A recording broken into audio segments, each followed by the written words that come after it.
Talamoana, everyone. We are here with the second episode of the Still Sane Pod.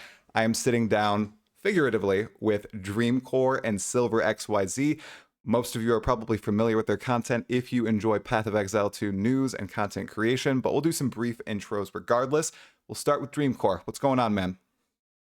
I'm good, dude. Excited for PoE2, all the stuff that's been coming out. A little bit concerned for PoE1 at the moment with Necropolis, but I think 3.25 is probably going to be a banger. But yeah, I'm excited to talk some PoE2 this morning. Awesome, Dreamcore. All right, and Silver, what's going on, dude?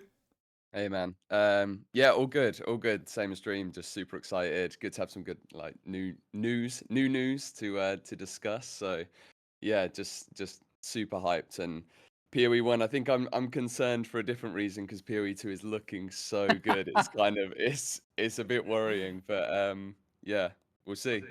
Oh, 100%. Okay, so let's get right into PoE2 stuff. So I've talked to both of you quite a bit about Path of Exile 2.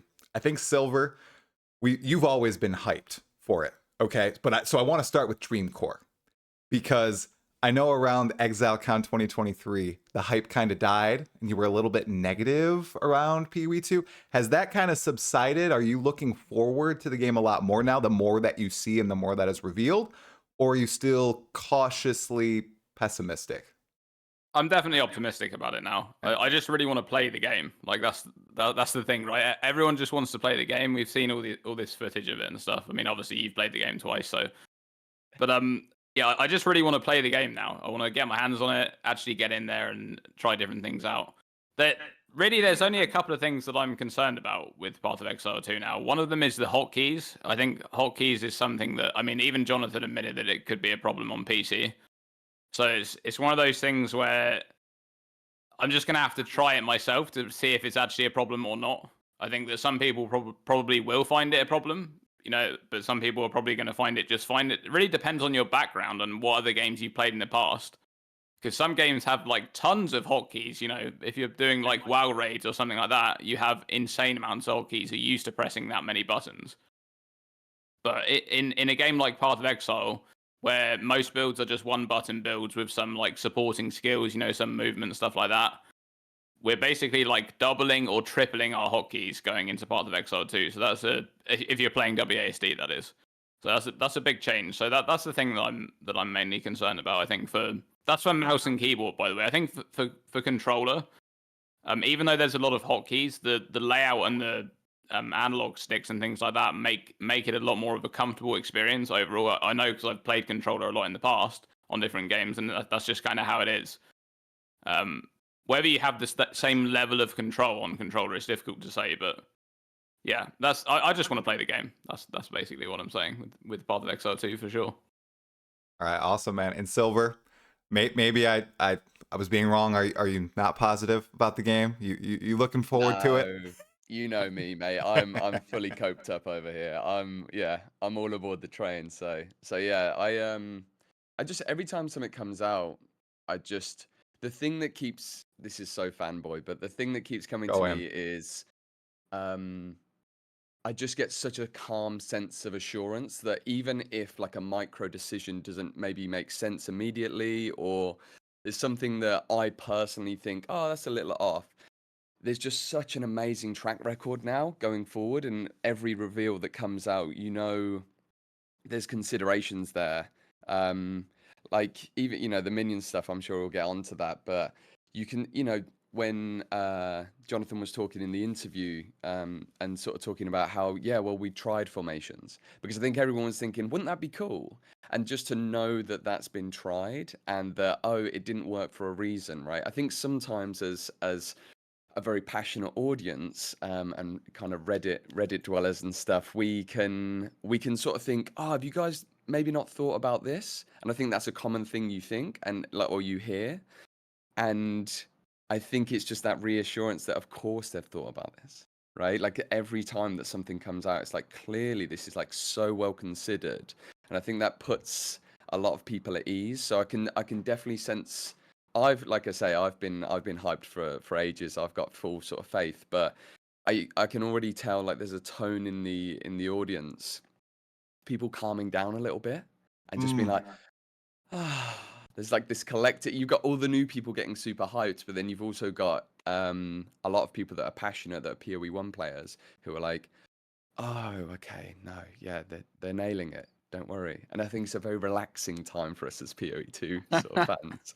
No, that's very sensible. And wrapping your 2 points together, even if they haven't thought of something, when it comes to all this controller play versus mouse and keyboard, when feedback is brought to them, they're so freaking receptive. I mean, Yeah. so at the event, just to talk about it briefly, they had every single person surveyed in depth for like 10 minutes. So they collected everyone's feedback. They started going through it instantly. You already see that Jonathan said, yeah, we didn't think about swapping dynamically between mouse and keyboard and controllers. Of course we're going to do that. Everybody wants it. Yeah, we're going to do that. So that's awesome that they are so receptive with PoE2 right now when it comes to everybody giving them advice about the game. Like when it's something that's universal, the flask changes, right? You guys, I was floored in March. How the backwards progression I felt in March versus the just sheer momentum I felt in June, the difference was extraordinary. So I'm pretty confident when we all get our hands on the game, we're gonna have a pretty nice product that's gonna feel a lot better. Right. So And it's amazing how like a small sort of change like that, right? Like that relatively, I imagine from their side of things, like, those are just numbers that they can change, and there might be some slight tweaks and things, but can radically change the game. And it's like they were talking about item drops and how Jonathan said to Chris, like, and Chris was like, no, it's not good. And so they changed it, and then all of a sudden everyone was like, from what you've said and others, it seems like, it was great again. And so it's going to be a wild ride, I think. Early access, I think we've got to remember as an audience, this is a test. This is a test. This is like early access. They're still going to be changing quite a lot.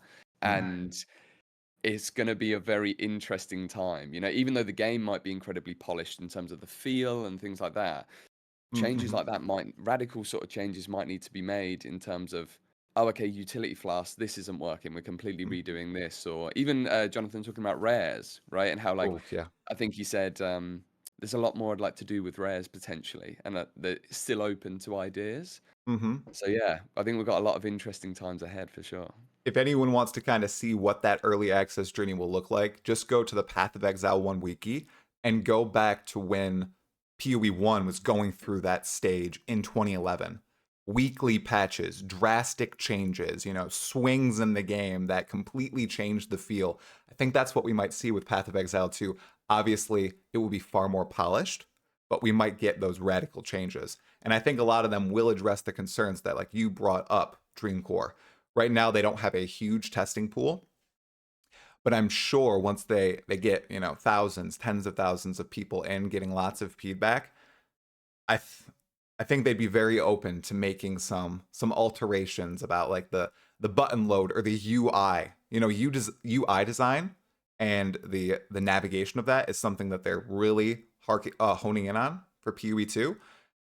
Do you have any? Now I watched your video, Dreamcore, but for people who haven't, do you have any recommendations on what they could do? Because obviously they want people to use multiple skills, but there will be that button pressure. So what do you think the solution to that is? Honestly, it's probably just getting a MOBA mouse or an MMO mouse and having thumb buttons. You just basically just have a few extra buttons on the side that you can use, and then you're just going to have your normal comfortable keybinds that you use. Obviously they're going to be different because you're now using WASD, so your keybinds are going to be a bit different. It's going to be a few changes there, but I just use a MOBA mouse, I think. So I've had a pretty bad experience in the past with MOBA mice. I don't know if you caught that in the video. I recommended people do not buy Razer mice, okay, because they are just terrible. So True. Because but yeah, I think just having those extra thumb buttons is going to go a long way. If you just have, even if just having 2 or 3 of them, that's a big difference. Do you think that you think the impetus might be on the player themselves to have it feel good? You don't think that they can design the game in a way wherein you aren't constantly pressing tons of buttons? So like, I do think for most situations, you're not going to be pressing a ton of stuff. Yeah, I don't think so either. I think in general gameplay, you're probably going to be rotating between like 2 skills. It just going through normal trash mobs, it's going to be like 2 skills. When you get to a boss, it's going to be, you know, closer to 5 or something like that. I think so. You know, comboing stuff together with something like the Tempest Bell, which we can talk about. I don't know your opinions on Tempest Bell from the gameplay. That looks awesome. Tempest Bell Oh, looked awesome. dude, I saw someone's tweet. I can't remember who it was, but they essentially said the hype around Tempest Bell proves that combo style gameplay in PoE2 will be beloved because that is the most talked about thing. All the comments, all the Reddit discussions, you know, a lot of the people who play, they're like, oh, Tempest Bell, let's go. So, okay.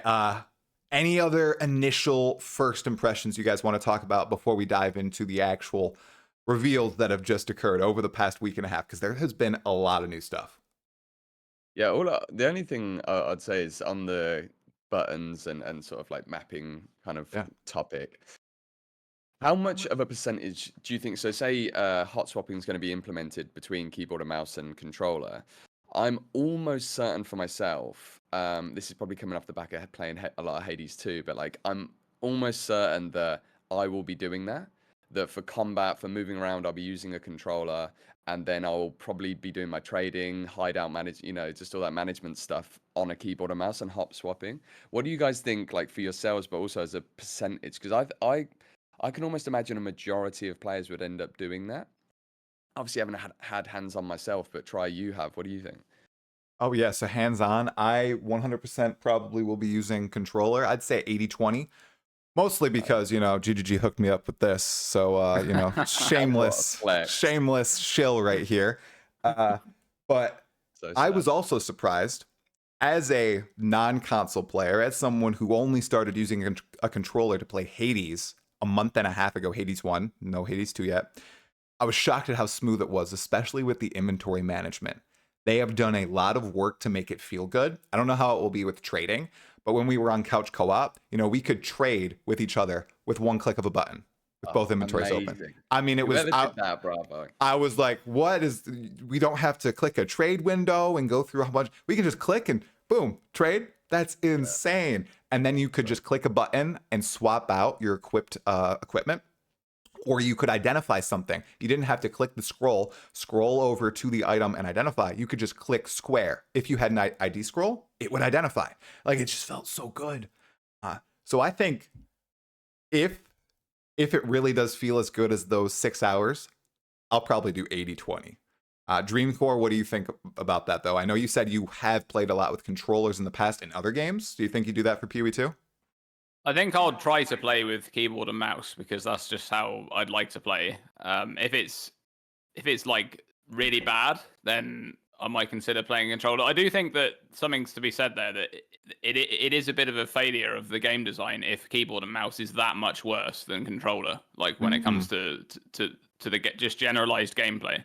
So there is something that they need to do there if there's a problem, but there might not be a problem. You know, it's one of those things, like nobody knows what the end game is going to feel like yet playing it. So now it's just one of those things.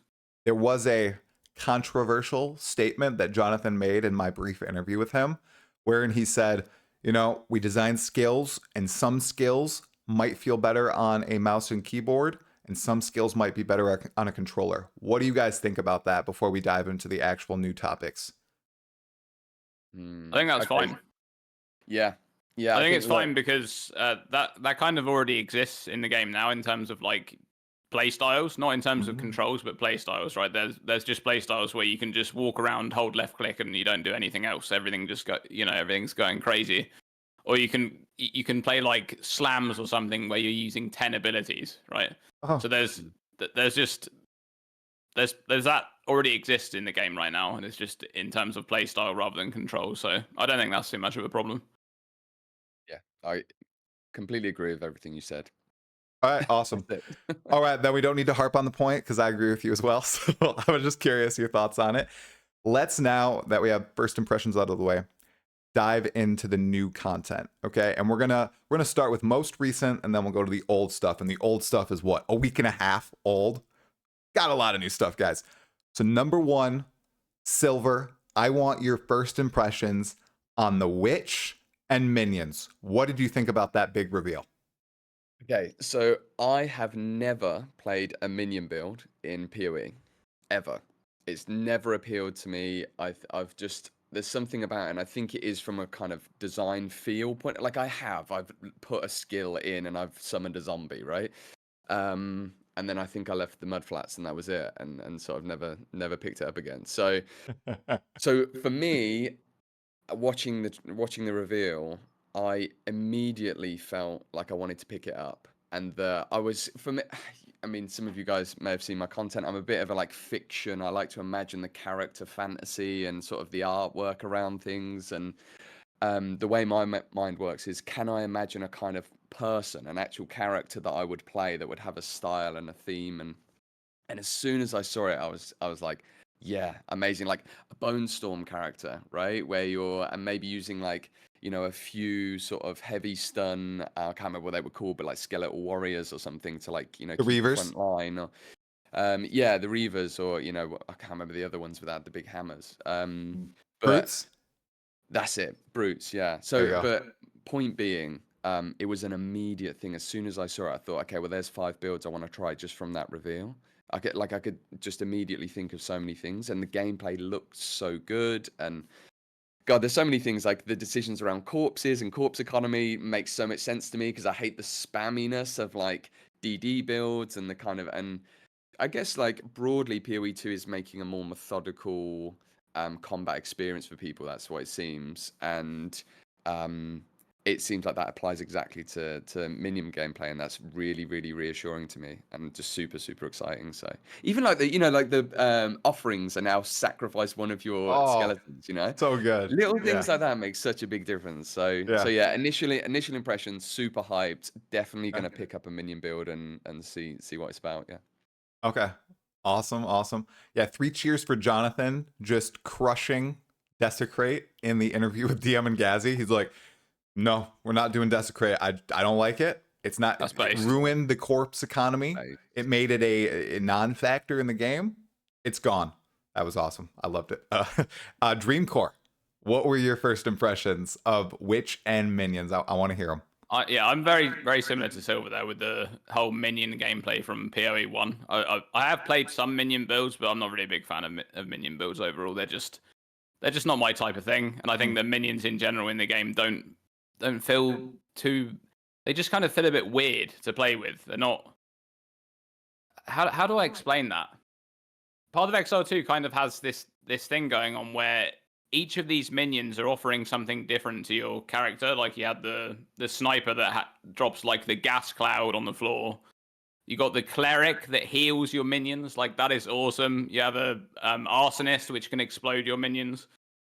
The cleric, by the way, I just felt really nostalgic when I watched the witch stuff for the original Guild Wars. For any people who played the original Guild Wars, I just mouthed it, man. I knew what you were going to say. Yeah, because that game had, you know, it was like kind of typical MMO kind of setup for the parties and stuff with healers, but you'd often encounter enemy groups that had the same type of compositions, you know, like they would have a healer and stuff. There'd be like skeletal cleric and stuff like that healing in an enemy group. And it just kind of reminded me of that. Like you can make a minion army and you have the whole kind of party composition in that minion army. You've got frontliners, you got backliners, you got healers, you got support characters, you got all this utility and stuff. That is just awesome. Like that is such a cool way of doing minions. And it's just, there's just so much more going on than what's going on in Path of Exile 1 minions, you know? There are cool minions in Path of Exile 1. There's stuff like the Reaper is really cool. You know, Animate Guardian is a really cool idea, but yeah, I'm super. That might actually make me want to play a minion monster, like straight up. Like it's just that good. It just looked that good that I could play that. Yeah, in Path of Exile 1, I played one minion build in my long time playing. It was a skeleton minion build in Heist League. It was the fastest I've ever left a league. Okay. It's one of the only leagues I haven't got 40 out of 40 on since I started playing. And I credit that to the build itself. I did not like the gameplay. It was very spammy, and I didn't really do anything besides spam, right? You're pressing a lot of buttons because you want to constantly keep your minions near you. You constantly have to be resummoning, you're buffing them, but the gameplay isn't impactful. You know, I said that in my initial video, and you just brought it up, Silver.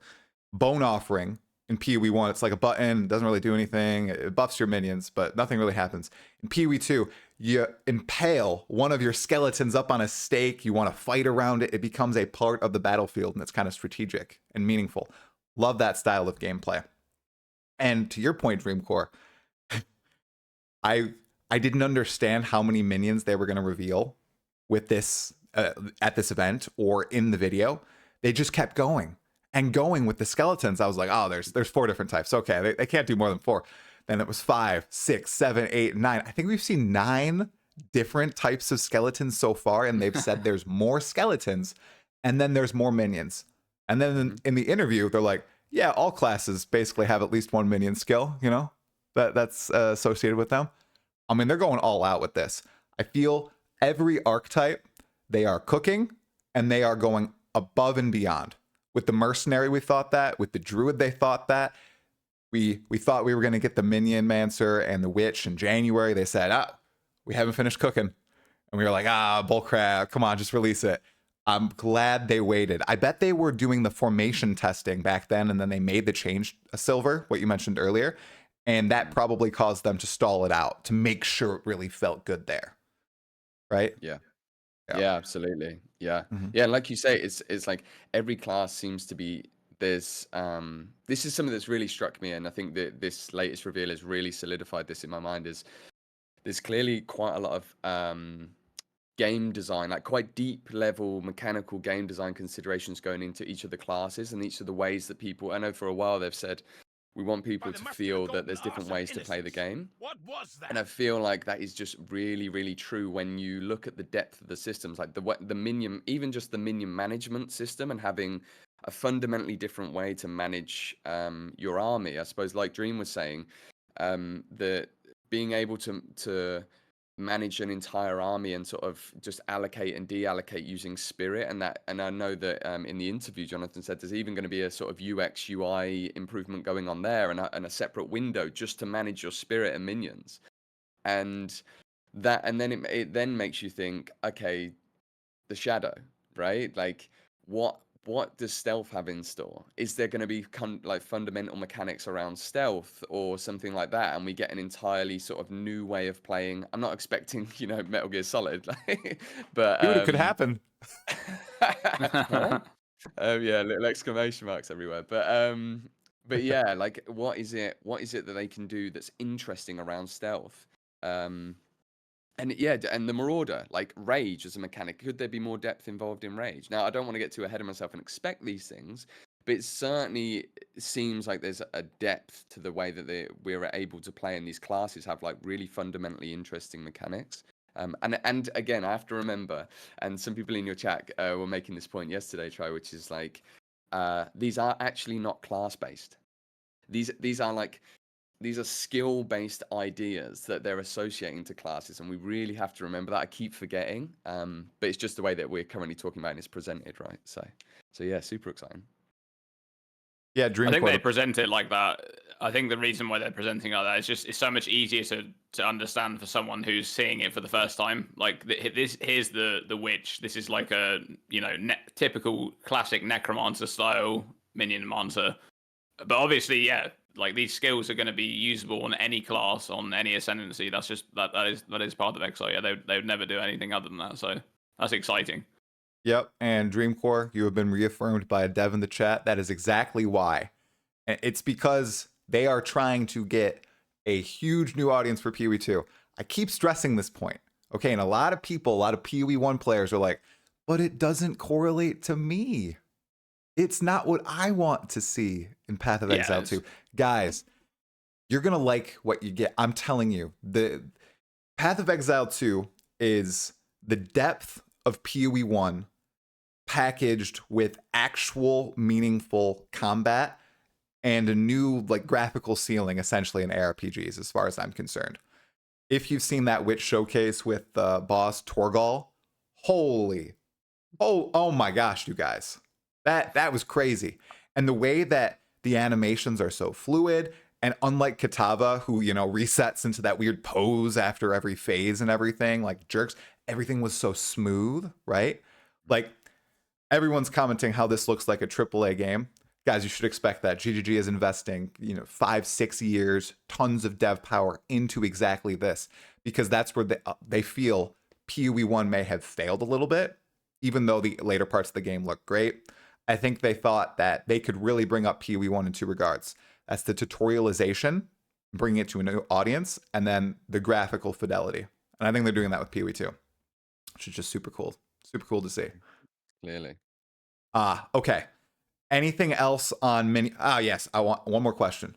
So we've had a few different minion types revealed. We've got skeletons, specters, zombies, the bone constructs. We know wolves will be in the game. What else are you guys expecting? What's a big hype minion? We know big minions will be in the game. So kind of like the Reaper from PoE1. Are you expecting anything for sure? We'll start with Dreamcore. What do you think?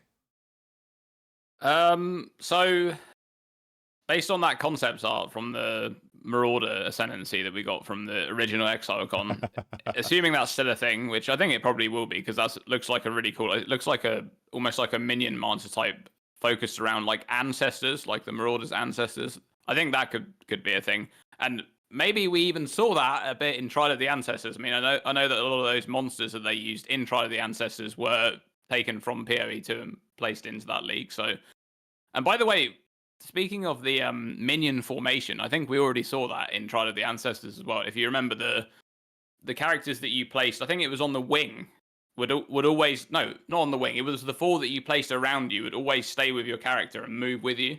Oh. So that was, and they actually stayed in that formation as well when you weren't fighting. So I think that was maybe something that they were using there, which was that exact setup. So yeah, I mean that's one thing that I think would be really cool, like some kind of Marauder minion monster, which is to do with ancestors. Like it could be the way Mirages work at the moment in Path of Exile 1, could just be transferred straight to minions. So yeah, that would be cool, I think. Excellent point. Silver, what do you think?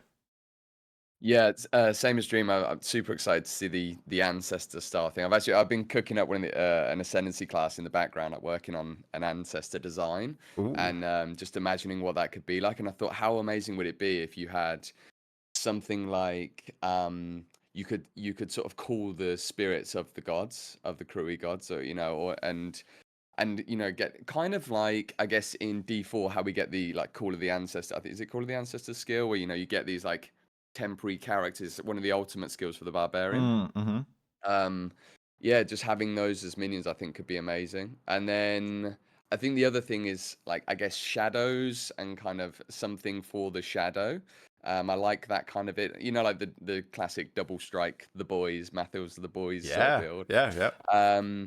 And bandits. I think something could be really interesting around, like, maybe the mercenary, again, not to fix it into a class, but some sort of humanoid bandit mercenary style kind of minions would be interesting. And of course, I'm sure you've been thinking a lot about this try. Lots and lots of animals for the druid, like that would be super, super interesting to see. Rowers, obviously we can get the rower mount. We know that now. That's an exciting thing. But quadrillas, I know you're a big quadrilla fan. Go quadrillas. Yeah, I'm so- surprised you didn't mention the mercenary getting a dog. Well, I don't want to, toot my own horn too much. But yeah, Speaking having a of, we dog gotta would get be on that. We gotta get the PoE2 hype it's here right now. We gotta do that class battle. Maybe we can bring in Dreamcore. Maybe he's interested in doing that. Yeah, the ascendancy design clash. Yeah, let's do it. Yeah, 3 ways. Let's go. Oh yeah.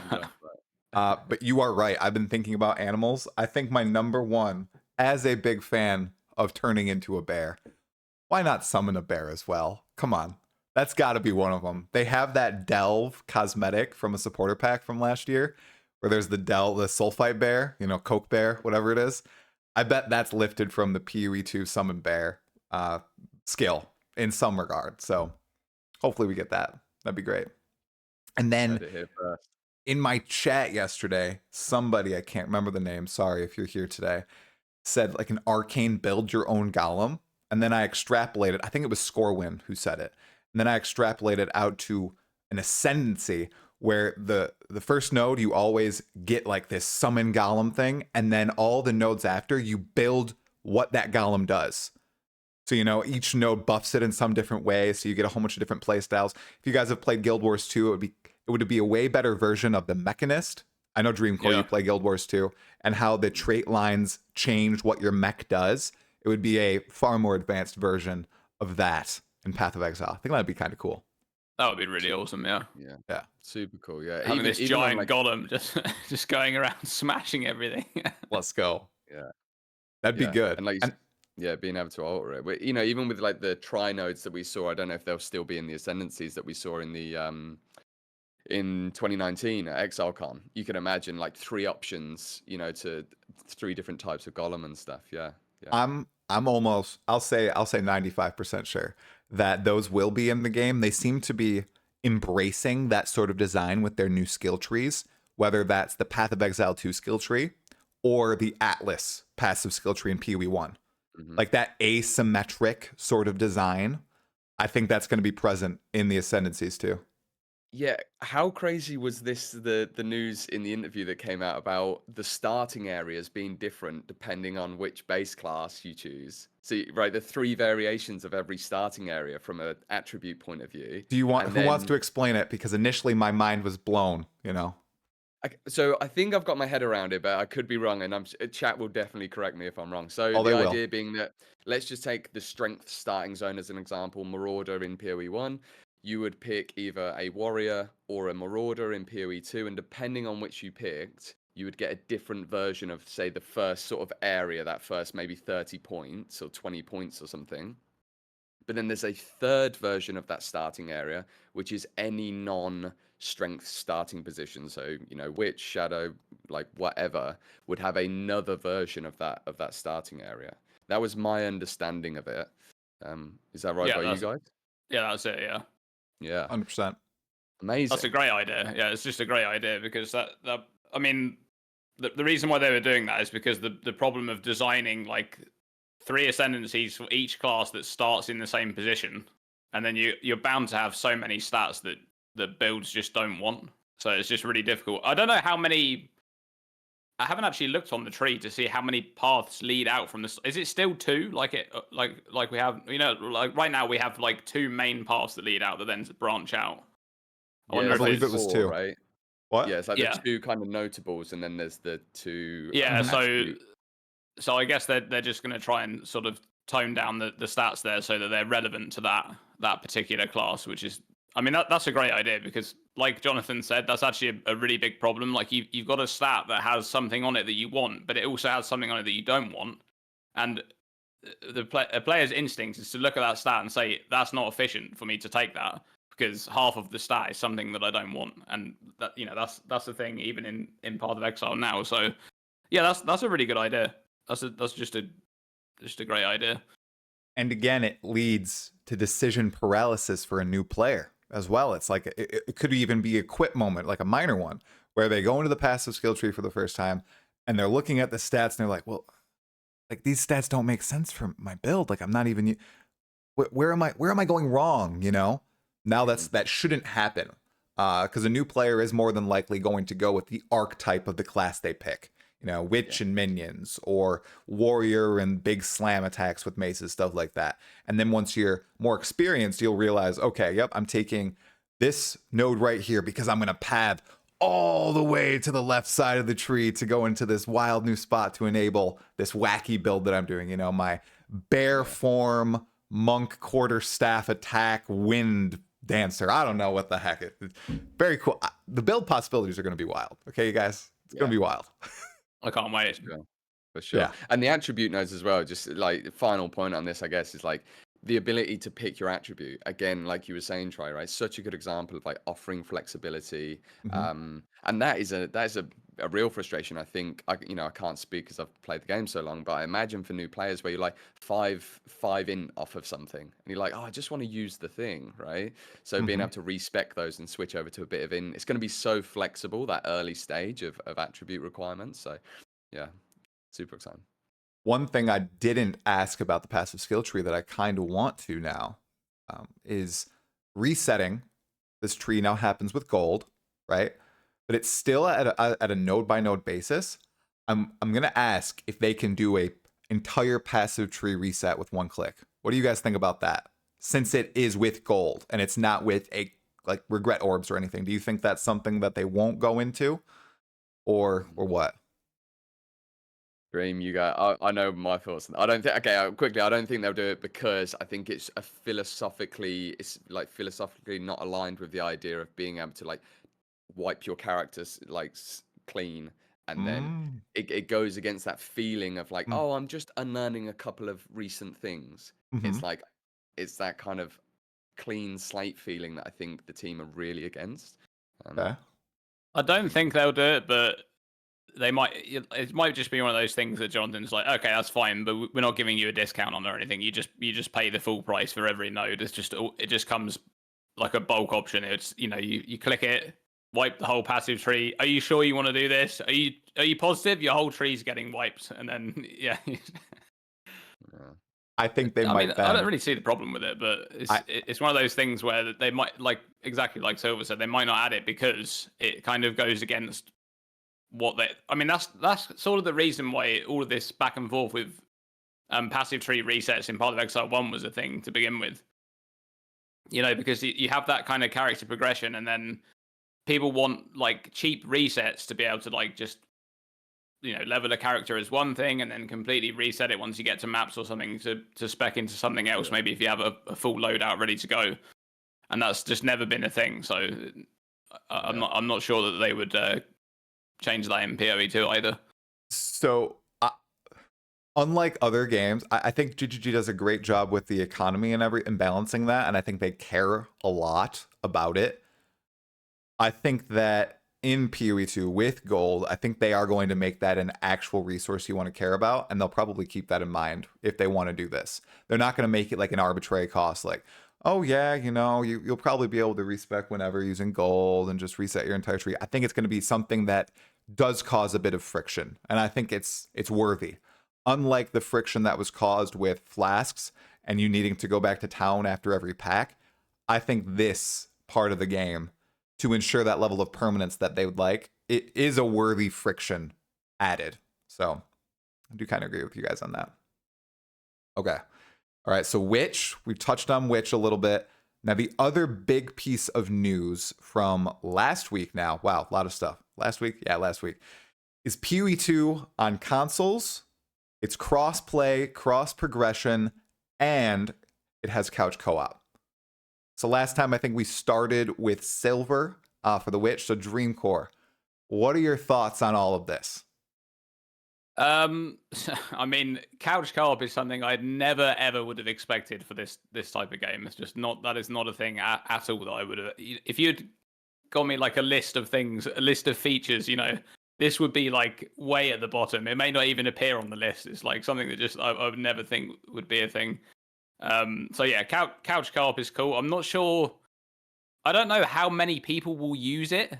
Like the setting that they done for the test, right, with all the couches and stuff. That's really cool, and I think that some people will play it. But I don't know how many people will actually interact with that feature once the game's long into its progression. Like I don't know if Path of Exile 2 remains as like a typical solo player ARPG, which is that's kind of how Path of Exile grew and become the game that it is now.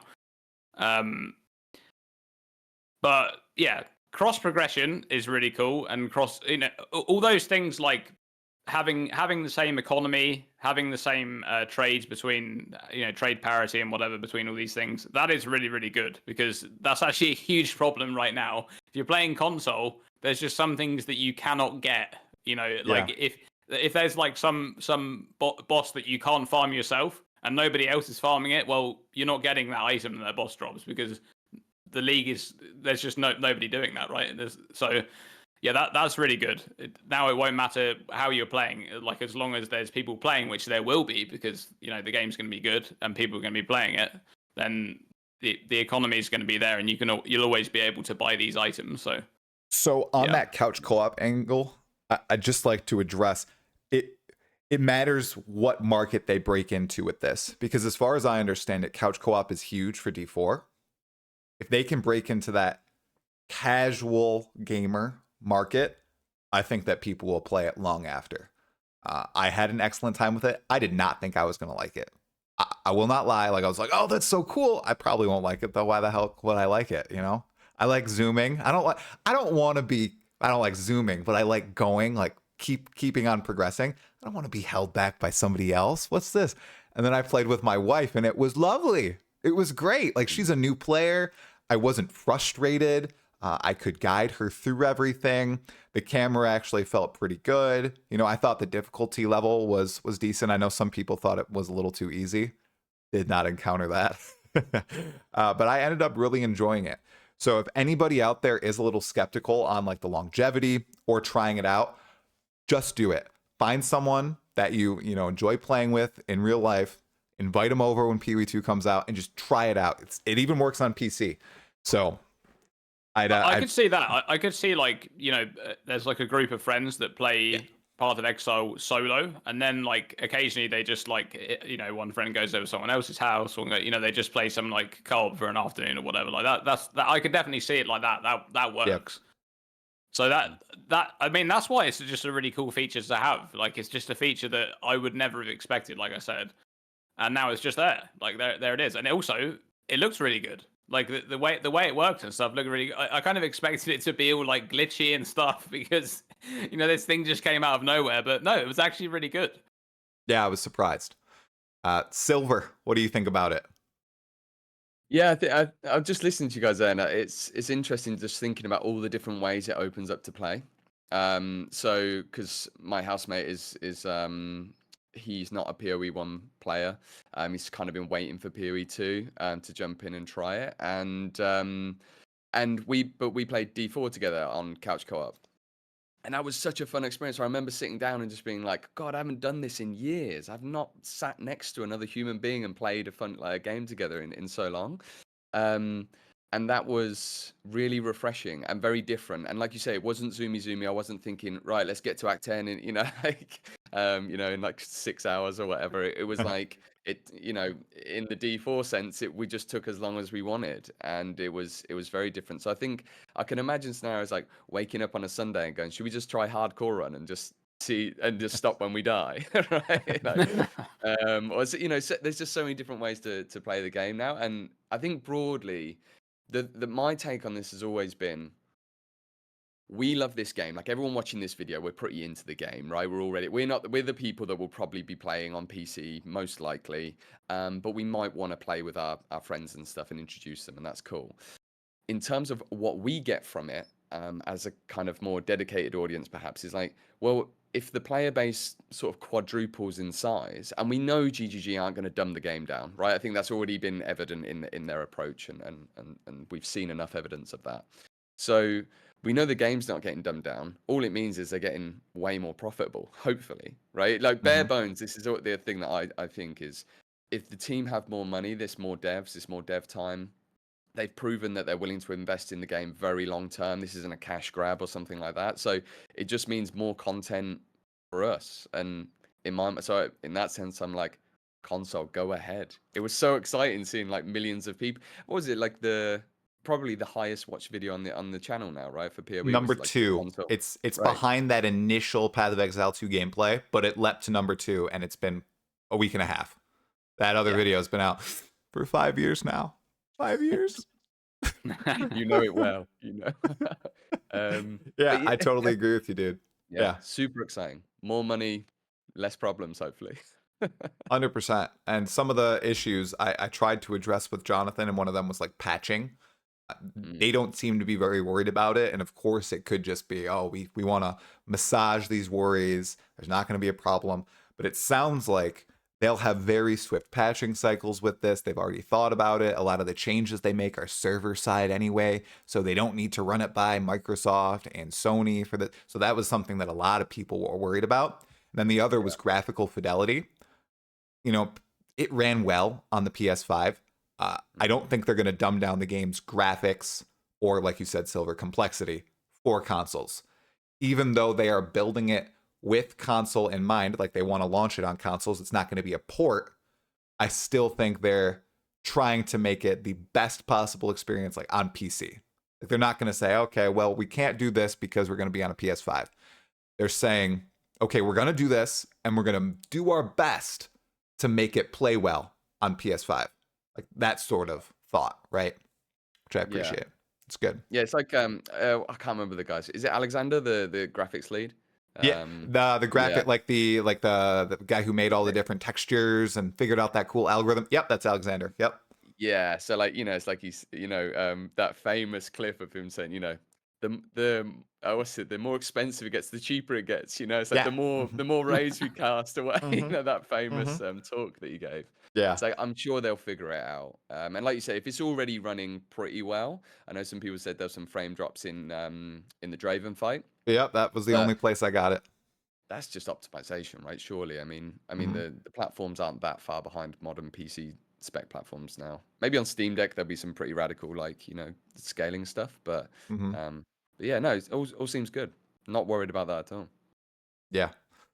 I think it's Okay. really nice that the console, with PoE1, they kind of made the console version after the game launched, and they kind of had to shoehorn it in there on consoles and do all these workarounds and things like that to make it work, and from what I've heard, the experience is still quite good for what it is, but it's, now they're actually designing the game for console and then also for PC. It's like two separate experiences tailored for each setup. So I think that's great. Like, yeah, it's just gonna give you the best possible experience no matter how you're playing. Yeah, the mobile fall guy is now a game director on Path of Exile 2. How cool is that? He was so nice. What a chill guy. In all of his interviews, he's always like chilling like this. He's such a chill guy, yeah. He was like that in the presentation. He was just like, "Oh yeah, let's play some PoE2." He was rocking it when they did some co-op. Huh? Is he British? Oh, God, I don't know. Don't ask me. Don't ask me. No, I think he might be Australian. Oh, wow! Classic mistake to make. I don't know. Maybe we have someone in the chat who can answer, but I don't know. I can't do accents, guys. I don't know. Yeah, his accent seems like a sort of half, like that like English and Kiwi accent, which makes sense. Probably sounds a bit Australian. I don't know, but yeah. I defer to the both of you. Okay, so we've got Witch, we've got Console. Now, I think those were the two big reveals, but obviously we've had some gameplay and that interview. Well, we've had a lot of interviews, but that recent one with Gazzy and DM and Jonathan. One big highlight for me is something that we've actually seen in Path of Exile 1, last league, and that's the PoE2 campaign having a bunch of secrets or mini encounters, mini bosses in every area, in addition to the big encounters. And they provide us ways to bring that floor up. And as a proud person who was on the floor, okay, so who needed to be brought up, I really enjoyed those, and I enjoy that they're also bringing that into Path of Exile 1. That's yet another example of something that they've innovated on in PoE2, and then they say, oh, this would work really well in PoE1. Let's implement it. Silver, what do you think about these little mini encounters and the possibilities therein? Yeah, so I am a really, really big fan generally in games when you have like the more kind of RNG based events and little kind of not necessarily Easter eggs, because that's more kind of a fan service thing sometimes or whatever. It's like random. I guess this comes into the broader point. We're running the campaign hundreds and hundreds of times, right? Like thousands of times even for some people. And anything that can add to variance, in that sense. So obviously they were talking about the league seed and how we'll have different versions of the maps, and that's kind of got a very clever system doing that, and that's really cool. But then even on a much more nuanced level, they were talking about these encounters like the witch hut and the saplings summoning a tree, and like some people came across these events, some didn't.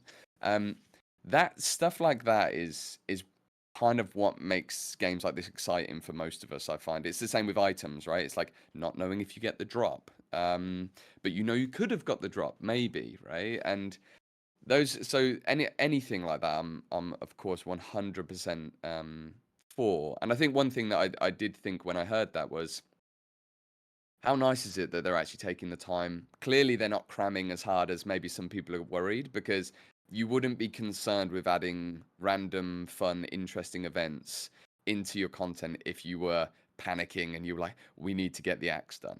So I'm sure there's still plenty of game for them to build out and stuff. But I think sometimes it can be a bit disheartening. Like a lot of us are listening and it's kind of like, well, we don't want to talk about ascendancy yet because we're still working on the core classes. And then I think people, it's understandable where some people go, well, how far off is this? Like, are we 2045. Yeah, right. It's like, when are we going to get? But I think this is kind of really nice counter to that. It's like, look, they're clearly in a good spot. Otherwise, they wouldn't be worrying about putting, glass blowers, chests or whatever, like they did in PoE1 in that like hidden lever room, right? In the prison. So they wouldn't be doing that kind of stuff for PoE2 if they were super stressed. So that's the thing I took away from it. It's kind of, again, calming. It's quite calming. Right. Not to be a conspiracy theorist or anything, but I think everything beyond Act 2 is just like some NFT cash grab sort of thing. It doesn't exist. They're just stringing us along. There's a reason only Acts 1 and 2 have been playable at those demos. It's because Act 3 and beyond, they don't exist. Yeah, hey. that boss in the demo, the like level 30 boss, Torgal? Torgal. That looked almost too good to be real. So I'm actually kind of with you on the CGI thing here. Yeah, like the body, Scripted. like the body physics. Scripted. Too good. Scripted, yeah. They hired it like an animation team and everything. They've been working on that cinematic for like 6 months, right? Yeah. So exactly. And that wasn't the act boss. I thought that was the act boss. I thought they were showing us the act boss at the presentation. I was like, wow, that's crazy that they're going to show it to us. Like, you'd think they want to encounter it.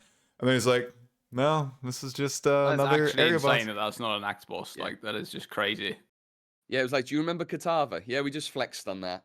That was just like a throwback flex on Katava, and then we wanted to do cooler stuff. Yeah. Oh gosh, they just seek to impress, and it's just so enjoyable. Dreamcore, you in agreement with Silver about these mini encounters, or do you think they're just tedium? Oh no, I don't think they're tedium at all. I think the mini encounters are something that like you'll be talking to a friend about your playthrough the campaign, right? You'll be like, oh, did you see this? And then they'll be like, no, like where was that? It's like, oh yeah, I bumped into that. And then they'll be like, oh no, but I found this. Oh okay. There's going to be a lot of that, like things that you're going to see, other people are not going to see, and that's going to make your campaign playthrough special every time. Like there's just different things that that you're going to encounter that other people aren't going to encounter. And I think that anything that kind of freshens up the campaign every time you do it is kind of fun. It makes it more engaging. Like, don't get me wrong, I think that a lot of people who play Path of Exile 1 like to speedrun the campaign, just get it over with so that I can get to the maps, because that's the real end game. For most people, that is the game, right? Is the end game, where they're in mapping and stuff. They don't really see the campaign as anything that they really want to interact with. They just want to get through it. Maybe with Path of Exile 2, the sentiment is changed around the campaign, because you kind of see this as more of part of the journey. It's something that you actually enjoy doing, because I want to say that for most people, I mean, you guys can jump in here if you don't agree with me, but I think for most people, the campaign, it's all right. Like, some people absolutely hate it. They just won't run it. Like, they'll make one character a league and they cannot possibly make a second character because they don't want to go through the campaign again, right?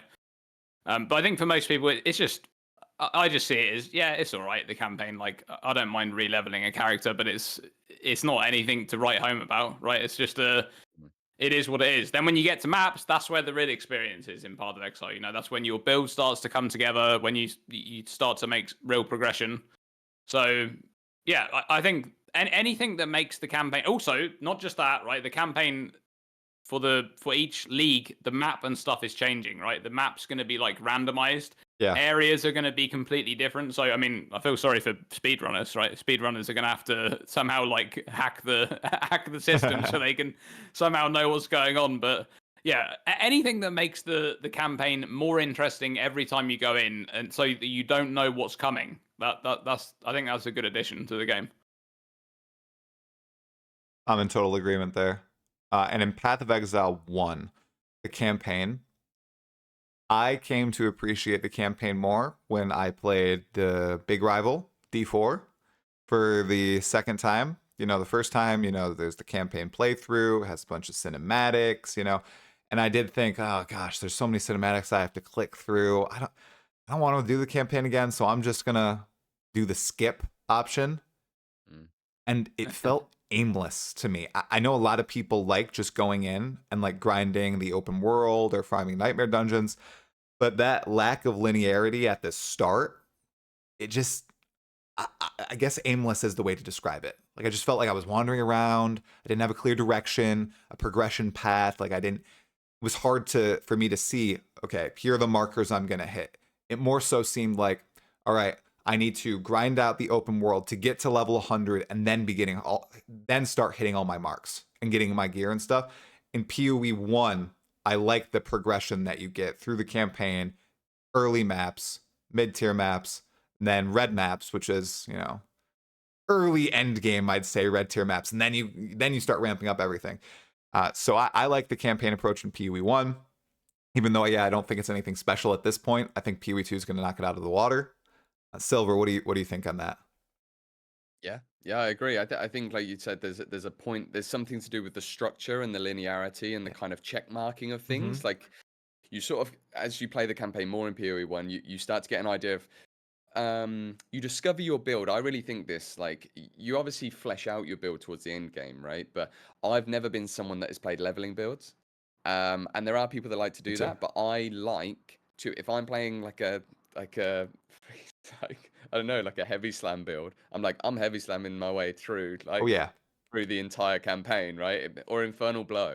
Painful, but then you get this sense of progression and stuff. So I agree, having that structure is really helpful. But then I also think there's another element, and I might be wrong on this, but take a game like D4, for example, where you jump in, you skip the campaign. You basically go into dynamically scaling environments. So every monster, you're killing the same monsters over and over and over again, but they're just dynamically scaling. So that it's almost impossible to get that sense of power progression. You see this in games like Skyrim by default and things like that. That like generally like, and then whereas something like a more structured environment that has zoned levels, like PoE, you do get a sense of, okay, do I want to over level this zone? Am I under leveled for this zone? And so you have a much more I would say, like, realistic and kind of immersive in a way experience of, I am over leveled, I'm feeling powerful. You can go back to zone 1 and crush crabs, right? Like, it just makes sense. Hate level So scaling. Hate it. yeah, so yeah, I think that's probably a big, perhaps underrated part of this as well. Is there's no other the only other way is to go into a dynamic scaling environment, and I just think that feels, like you said, aimless and very, very shallow. It kind of breaks the immersion for me in my mind, the power fantasy of it. Yeah. So yeah. All right. I've got two more topics for the newsy aspect, and then I want to dive into some predictions before we close out the podcast. So first, next topic. All the monsters we've seen. So in my eyes, being able to constantly find new beasts to fight in every area is such an intriguing part of the game. And the fact that it's 600 plus unique monsters, not skeleton with firehead, skeleton with ice on body, skeleton with acid arms, skeleton with lightning feet, something like that, is it's so compelling to me. Okay, like being able to go from one area to the next, and in the new area, there's flaming pigs that leap at you, oinking, and they explode. And then in the next area, there's a whole bunch of little like corrupted children that are sprinting at you and throwing up blood on it. It just never stops, right? If they can keep up that level of quality, I feel like that's also going to add to the replayability, not only of the campaign, but to end game maps. I mean, guys, think about that. Like already in PoE 1, the monsters don't feel that repetitive. In PoE 2, they're going to have such a large pool to draw from for all these mapping. It's going to be wild. So I just wanted to get your two takes on that. Is that monster variation important to you guys as well, or is this like a phenomenon that only matters to me? Because I know like a lot of people who play like Guild Wars 2, for example, doesn't have a lot of differing monsters, lots of repeat stuff, but people don't seem to really care about that as much. And GGG seems to be putting a huge focus on making sure every area has a unique set of beasties to fight. Dreamcore, let's start with you. Do we actually know how many monsters there are in PoE 1, like different monsters? Ooh, do we have very a stat good for that? No, I don't know. They only do the 600 plus unique ones in PoE 2. I don't know the PoE 1 stat. I bet the wiki might have it. Let me try to find it. I mean, as you said, like it already doesn't feel repetitive in Path of Exile 1. Like, yes, you encounter the same mobs fairly often if you're running maps really quickly, but it's not really ever a problem because you have such a diverse pool of mobs in every map, and it's just like not really. It's not like you're going into a map and fighting all of the same mob. You know, like every monster is the same mob. So yeah, I honestly, there's more and more variety encountering in maps. Just once again, similar to that campaign idea of having like the little things appear that you don't see every time. It just means that every time you enter a map, you don't really know what you're going to encounter. So it's like every map is going to be special in that way. And yeah, if it's the case that there are just that many more monsters in Path of Exile 2 compared to Path of Exile 1, then it's going to be even more the case of that thing where you just have no idea. You go into a map and it's just like completely new, you know, something that you haven't seen maybe for even 10 maps might show up, right? So whereas in Path of Exile 1, it's not really like that. You do see the same monsters quite often, but it's never really a problem, right? It's not really something that people complain about. But yeah, anything that makes your gameplay feel fresh, then I think that's going to be great. So before we get to you, Silver, I just want to go on this point that Dream just said. So in PoE1, right, monsters don't feel the same. I think a big reason to that is all the modifiers that you have in maps or on monster packs, and they make each pack feel kind of unique, even though, you know, we blast through a lot of them. I wonder if in PoE2, for mapping, they're going to lean on customizing which monsters you encounter in the maps, you know? With the various, because if there's going to be 600 plus, maybe that's how you carve out the difficulty or the challenge of a map. I don't know if I'm communicating this effectively, but instead of, you know, oh, okay, 35% to elemental resistances, you really focus on, okay, this monster type is going to be, or this specific monster will be on the map. This one might not. And maybe that's what the All Flame was representing. That's the lantern, yeah. Yeah, the lantern. What if that's the mapping system from PoE2? They're testing it out in PoE1. But in PoE2, maybe it's going to be a little bit less manual, because I think that was way too manual for every single map, right? Yeah. So yeah, I think we were all thinking the same thing as you were saying there, right? It was like, it seemed. I remember us having this conversation just before Necropolis, I think it was, right? And we were talking about this and how I think, like I was saying about the item rating system and how potentially that was a test for the tiered rare system, and maybe not, you know, a very different implementation, but essentially a mass scale test of, have we got the numbers right, like the weightings right on this tiering, and how do we want to do this tiering? Is it exclusionary? Are we excluding lower tiers from rolling, or are we just increasing weightings and things? And I imagine they got some interesting data from that. And I think you're right. Like, I think it'll be something potentially, because listening to what Dream was saying there, of course, we want more variety, right? And I completely agree. The question is how we do it, and we haven't heard anything about the mapping system. We know there'll be a mapping system, but what defines these maps? How do we craft them? How are they different?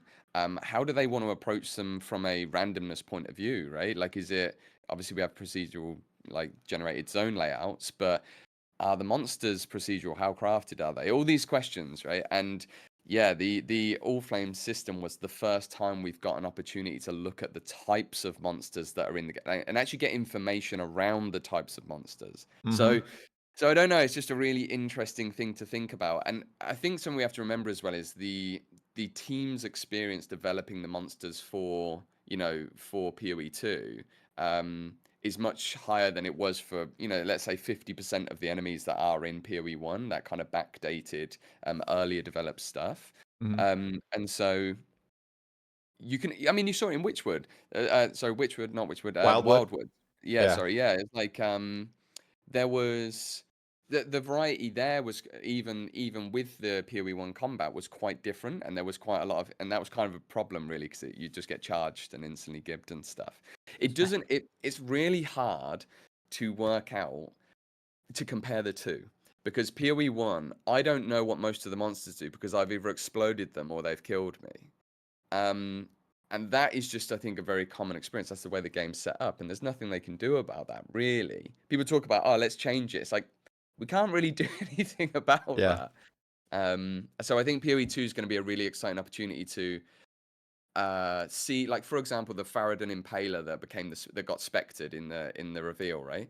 That was just like a blue mob, but it's thinking in another axis. We've got rarity and difficulty of mobs, which is health and mods, and then we've got their fundamental skill set and behavior, and that we haven't even had to consider that in PoE1. So I'm curious, actually, try like with the because I imagine we'll probably need slightly less density, not only from a clarity point of view, but also just from a mob life, like time to kill and difficulty of their behaviors. So is that been your experience? I know it was early on that you were playing, but was there less density, and did you get a chance to kind of read the behaviors and react? Or So here are my thoughts on that. So one, I think that the mapping system will have to be fundamentally different if they want to keep the compelling moment-to-moment combat. You can't be buffing mods with 50% attack speed and movement speed and stuff and actually be able to fight, right? It's all going to be too messy. So I think that's going to change entirely. Two, yes, I think that the density can remain similar to current PoE1 standards in terms of campaign, maybe not juiced endgame. And I did actually see that in the hunting grounds. That was probably the densest map that we encountered. The thing is, though, the density is going to be comprised of 2 or 3 mobs, because all the packs have like 4 different monsters, let's say. 2 or 3 or 1 or 2 mobs will have actual abilities that you have to avoid. And then the rest of the monsters, the density, they're just the fodder. But it's almost like gold right now. It's making up for the lack of items dropping on the ground, right? It's there though, and it helps you feel like, oh yeah, I'm getting something. It's the same with the monster density in PoE2. In the hunting grounds, every pack would have 1 to 2 monsters that had big abilities we had to dodge, but then there would be a ton of tiny apes that would just be fodder. But it would feel like, oh my god, there's so many monsters here. But all they're doing is really like swinging at us, right? But it still felt like that classic PoE1 experience. So I think that's how they'll try to solve it. They'll have packs that are large, but only 1 to 2 monsters in each pack will have those big, interesting mechanics, and then everything else will just be the cannon fodder that you feel good annihilating. And at the end of the day, it's just there to be that cannon fodder, to make you feel like, oh yeah, I'm fighting 40 monsters at once. Heck yeah, that's awesome. Like a psychological trick, right? Yes. It's like they could almost do nothing. It's almost like even if they hit you and were doing nothing, you would feel like you're being zerged, right? Those damn apes. They were like swarming us. Oh my gosh, that was probably the toughest area in the game. I don't know if people in the chat have watched like the gameplay, but there was a ritual encounter in the hunting grounds, and there were at least maybe 50 mobs there at the ritual. And if you went off the screen a bit, which happens in split screen, of like you drag the aggro, more would come. And there were roas that are charging you, and then there are apes coming in, and then massive gorillas that are leaping down on top of you, and then these little spiky guys who are launching quills at you from everywhere, and devourers, like all these different monster types converging on you. Oh, it was just insanity. Oh my god, I loved it. me dreaming like everyone watching this are just like, yeah, we get it. You played the game, try, okay? Okay. We're all like drooling. This is Dream Core. He's going like this right now on his camera. I know he's going like that, Oh! No, it sounds great, man. It sounds great. No, it'll be good, guys. It's 5 to 6 months. 5 to 6 months maximum, okay? And then we'll be in there, okay? All together, I swear. We're not lying. Somebody in the chat is asking for the clip of the fight. In my gameplay video, it is clipped as, I think it's Hunting Grounds Insanity or something like that. So you can go find it in the gameplay video. I made sure to put a timestamp of that. Okay, so that was the mob point. Now I'm curious. You guys have probably watched a lot of boss footage. Which boss do you guys think is the most compelling thus far? If you can describe it, I can probably give you the name. Ooh, I'm curious. Dream, I'm throwing this to you for now. That's a really tough one. I mean, does any one is the most? I mean, they're all pretty compelling, honestly, in their own way. Like they all have these unique mechanics going on, which make you play differently around the boss, which is really interesting. There was that one from. It was from quite a while back, actually. I'm not sure if there was any footage of this boss recently, but it was like a I think it was some sort of sea captain, and you were on like a boat type thing, and he had like a cannon. Yep. He would like rain like bombardments down on you, and every time the bombardments came, it looked so scary. Like you had to just get the hell out of there. Like there was just these crazy giant AOE's all around him, and he's like, I think I can't remember what his name was now though. Captain W. There's a W, right? Maybe something like that. Heartland. Maybe. Heartland. Captain Heartland. Heartland, I think that's it. That boss W. looks really fun. I mean, he was the RNG one, right? Where he'd spin the cannon and So it would give a cool. random ability. Like, oh, yeah. what the? It's like being on the worst game show ever. It's like such a cool design. Also, the whole look of that boss and everything was just awesome. I just really like that whole aesthetic of the like fighting on the ship, and this like a sort of dead sea captain or whatever. It's like a ghost or something. It just looked really awesome. Yeah, that's a good one. Most of the bosses just look really compelling. Like they look like something where you do have to pay attention. You know, it's every boss has different mechanics, different things going on. It's not always going to be the case where, because that's the thing with Path of Exile 1, most boss fights and most encounters that you have, even like in maps when you find like a tanky rare mob, it's just run circles around the mob, right? That's basically what you do. You run circles around the mob. It doesn't any spells that it uses can't hit you because you're just like constantly rotating around. So I think that having like these interesting mechanics that like catch you off guard is something that's going to make those fights really interesting when you do encounter them. Oh yeah, you're either at 0 or 100 for PoE1. It's like, you know, asleep or real shit. You know, like the Maven Memory game or the Searing Exarch Ball phase. You know, stuff like that. So, yeah. Okay, Silver, you've had some time to think. Is there anyone that looks good to you that you can't wait to fight yourself? Yeah, they all look good. Obviously, I think like and like you were saying, Dream, such huge variety.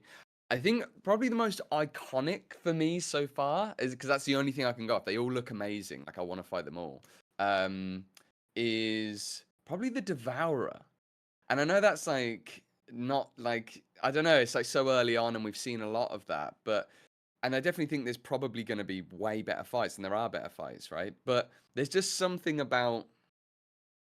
For me, it's like the theming of the arena and everything is so interesting, and there's something about being in this cave with this like giant devourer, and the way you see the body coming out of the ground, and it changes the dynamic of the arena. I think that's similar for like the Wrathbreaker, the sort of Centaurian half man, half the hyena man. You know, the hyena guy. That fight's wild because I don't know if people realize with the gameplay, but there are cliffs above the plateau. And there are hyenas chucking spears at you from above. So you have to decide where you're going to stand and kite this boss. And then every 25%, hyenas rush up the platform and attack you. Yeah. And that was one of the coolest feeling fights because it felt like you were almost like a heroic last stand, right? On this plateau fighting the swarms coming at you. At least that's how my wife and I felt when we were playing it. So... because we were bad. That's how it looks. That's how it looked. It's like, these like, you know, the zerging moment of, you know, all of these. I suppose it's just that very clever mix of area of denial, of phases, of, you know, all the things that make a juicy, interesting, good kind of fight. Like if I was to say, like, say, on the other side of that, and this is not really throwing shade, it's just like to give a contrast, is like the Blind Beast fight, right? That is a much more kind of like probably simple, really cool, really interesting fight. But it's a much more simple fight, right? It's like you have a fixed arena. It's got some kind of like area denial stuff, but it's temporary. And then contrast that with something like the Diamora fight, where it's like there's like this, you know, phase, this petrification phase, and you're going round in a circle, and there's all these like beams, and there's ads, and then, you know, she's jumping in and out. It's like, I don't know. I just think we are gonna be. I think this is the thing that is going to be one of the biggest marketing things for the game, right? And it already is proving to be like just within channels that we probably float around in. But you hear a lot of comments about the boss fights, and even Jonathan even threw it, you know, a little bit of shade right the other day. He was like, "Yeah, some of our kind of rare mobs that like we've made for these like random encounters are basically as good as bosses in other games." And it's like, I know what games you're talking about. Right? It's like, the Tomb Lord. I mean, like, you know, it's clear that like it's an area that they're excelling in. So God, I'm going to stop talking now because I could just talk about this for hours. It's like Shout out bosses to and Mark stuff. Roberts, who is the architect behind a lot of the bosses, or so I hear. Yeah. So nice job, Big man. fan. Killing it with the design. Oh man, what was I gonna say here about the bosses? Oh, another thing with boss design too, that was supposed to be implemented in PoE1, but I've never seen a difference, is that first kill massive loot explosion, or in the case of PoE2, first kill equals much better items. What do you guys think about that? Because personally, I'm a big fan of downing the boss, getting much better gear, and the gear having good mods. Guys, it felt so good to not sort through a whole bunch of stuff and just have, a few rares on the ground. You pick them up, you check out the mods. Hopefully they apply to your build. Felt way better than having 30 items drop. I know a lot of people are concerned with the fact that there's going to be less quantity of loot and you're not going to get the dopamine hits, right? I like it better. I think the dopamine hits will still come. They'll just come when you identify an item or you find that really awesome rare. It's going to be basically a graveyard craft comparison, just dropping off a mob, right? I think that sort of feeling will exist in PoE2. What do you guys think? Yeah, there's nothing more depressing I thought in PoE1 than when you kill constrictor or something like that, or like an influenced boss. You get like, I know they changed this in the last patch, but like you get like 40 influenced rares and you just go, nah. Your loot filter goes way, and then you go, nah, and you're like, oh, okay. So yeah, I think definitely the right direction in my opinion, with less quantity, higher quality. I'm curious though, because obviously we've seen like a couple of small bits around the item tiering thing. Did you actually get any tier 2 drops or anything? No, but I noticed an immediate change going from Act 1 to Act 2. We only got through 2 areas in Act 2, but immediately you started seeing, more rares. Not a lot, but like maybe 1 or 2 every minute, as opposed to, you get it from the big boss. And you were getting currency drops like Orbs of Alchemy, Chaos Orbs. So I presume they start appearing in Act 2, because I did see Subtractum did get some of those tiered items in Act 2. I didn't get any though. No uniques for me either. So I think that fixes the dopamine problem. I think it's a really elegant, clever solution. It's kind of like stealing a little bit of Exalted. It's that like slightly Exalted in Last Epoch design, but not quite. It is different, obviously. But just this idea where you have something where you see it drop and you visually know that's your dopamine here. I'm in Act 3 and I got a tier 4 rare. Like I'm only meant to get tier 2 or 3s here. Something like that. And you go, well, obviously that's exciting to pick up. And not only is it exciting to pick up, if they balance it right, which I imagine they will, and when it's tested at scale, I'm sure it'll be, the likelihood is it's going to be a good item. Yeah. So yeah, and then this gets into the end game thinking, right? Of how exciting is it going to be when we know they go up to tier 5s currently in the current iteration of this design.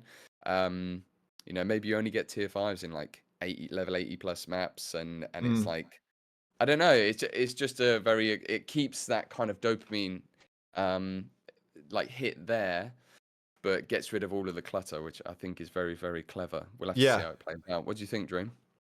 Yeah, less quantity, more quality is very, very good. That's a very good change.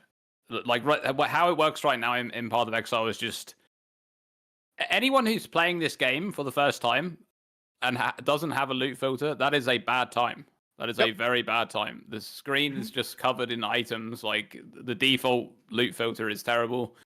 So yeah, I think just you drop, like you said, from a boss. You fight a boss for the first time. It drops an item. Okay, maybe you can't use it. That might actually happen. It probably happens a lot of the time because there's no like target. It's not like targeted towards your class or something. I hate that, by the way. I hope they never do that. Like the drop. Here's a staff because you're playing a caster, right, or something like that, or a one note. We don't want that. We stay away from that. Okay, we don't want that. Some other games do that. Nope, we don't want that.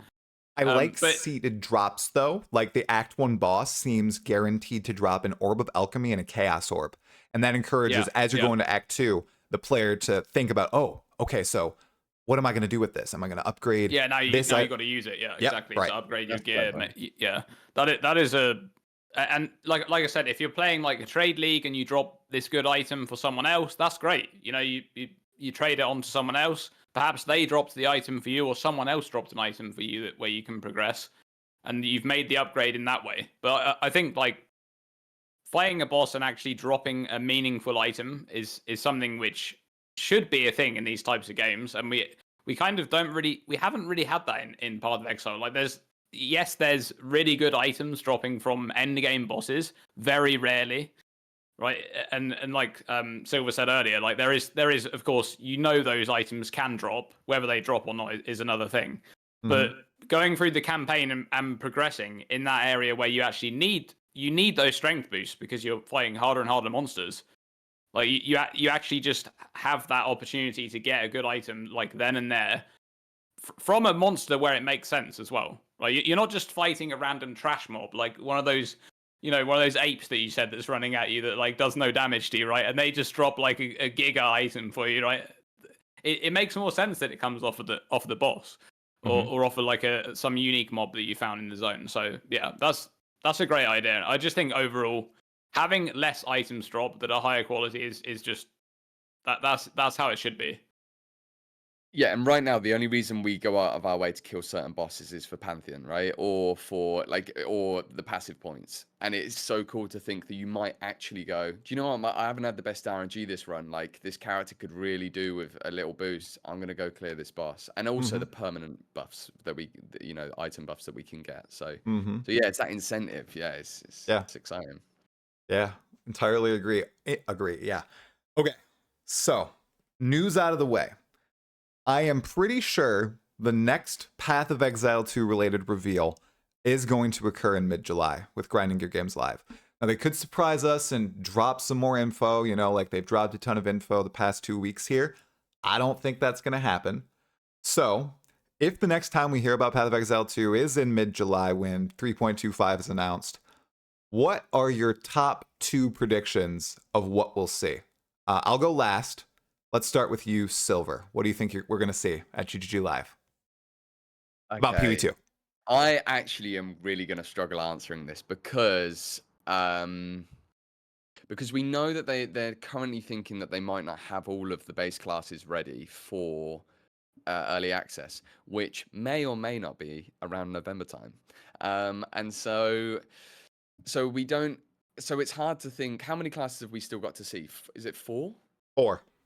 Right. Yep. Okay. So it's the Marauder, Duelist, Shadow, and Ranger. No, no, not Ranger. Who's there? The Templar. Right. Yeah. Thank you. So out of those classes, it's really hard to work out which is the most mechanically unlikely to. This is where my brain goes, is like be ready, right? And like if it's like, okay, we really want to do an entire rework of Rage, maybe the Marauder's least ready. Maybe if it's a stealth thing that they're still working out, like formations with minions, they need to cook on it because stealth didn't work this way. Maybe it's a Shadow. Maybe there's some whole new mechanic for the Templar that we don't know, like holiness or something. I have some tea from the event. I heard one of the developers say no axe skills have been finalized yet. So I feel like the Marauder is definitely off the table. Right. Okay. Sorry, everyone. And that kind of makes sense, I suppose, in terms of interest. That would make sense to me because the Warrior kind of, I think those two are the most homogenous of the pairings. And I think they would do a really good job to try and make them very different. This Berserker style Marauder maybe or something with Rage and stuff like that. So Templar flails would be cool to see. I guess I'm just listing stuff at this point, but I'll just say what I think I would love to see would be, I really want to see how they handle the Shadow. Yeah. Okay. I think it's a really interesting opportunity to try something around sort of stealth and dagger gameplay and stuff, which I know is a fantasy favorite of many people. It's going to be so tough in a game like PoE. But, if they lean into it, bet they can pull it off. Yeah, who knows? So yeah, that would be it. And yeah, of course, just really curious what they're going to do with the Duelist, because it feels like the one that basically no one cares about, to be honest, at this stage. Like I don't see many comments of people going, "Oh, I really want to see the Duelist." Yeah. So yeah, what they're going to do with that in terms of parrying, we've seen the active block mechanic Hmm. on the shields already. That's like super interesting. Never thought that would come to the game, so that's very, very exciting. So yeah, those are the two that I would love to see, but I actually think those are the two we're least likely to see, Okay. probably. Okay. Yeah. All right. Dreamcore, what are your predictions? Top two. I couldn't For get me, Silver to give a good answer. He's squirreling around it. it's definitely Templar, and I think it's totems for me. I think totems are the thing that I really want to see. I want to see how they're going to address totems in Path of Exile 2, because totems are just one of those really weird things.